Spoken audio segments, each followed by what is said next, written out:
Hey team, welcome to week three. Week three, we leave behind um, fiction and we move into verse or poetry. Some of us really love reading poetry, and others of us would rather not.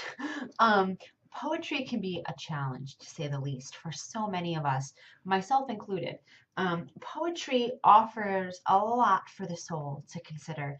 On the other hand, there's a lot of mechanics or laws or stylistic issues, stylistic choices uh, surrounding verse that can be a little overwhelming, to say the least, for many of us who are not familiar with um, poetry and all of the devices that can go into making a simple, short poem.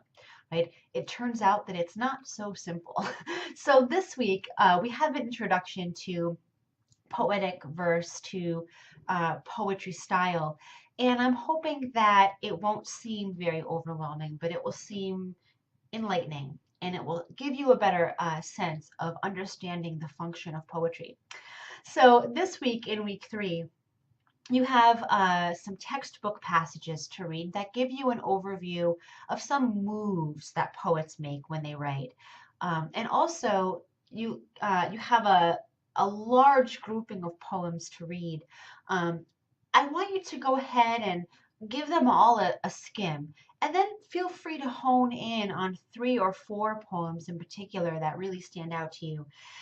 For this week, in addition to the readings, I'm asking that you also make a discussion board post in which you hone in on one poem in particular.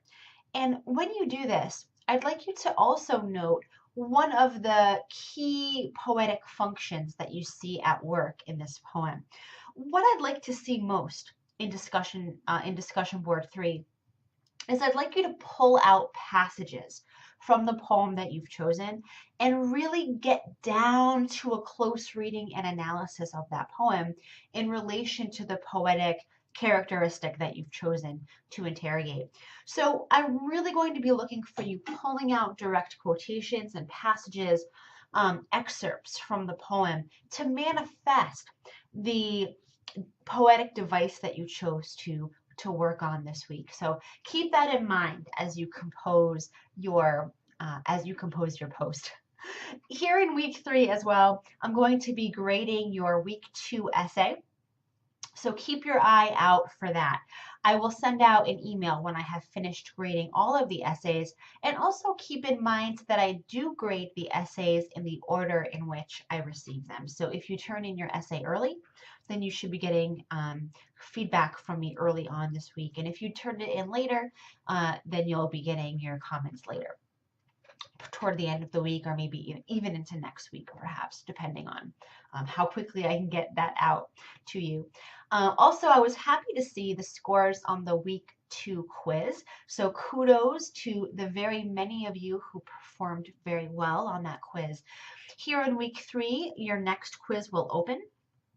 So you'll have a chance to take a look at what that quiz entails this week, which I recommend that you do as early as possible, because poetic function, poetic devices, they are tricky.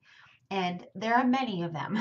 So it's a good idea to try to familiarize yourself with those terms as soon as possible, and to keep trying to wrap your mind around it while you read the poems themselves can be really helpful. Let's see. That is all of my advice for you in week 3. As usual, feel free to reach out to me anytime that you feel like you're drowning in this course. I have online office hours. You can book a time with me anytime you like. You can find the link right under the My Instructor tab here in Sakai. I hope you guys have a great week, and I will see you here next week. Bye for now.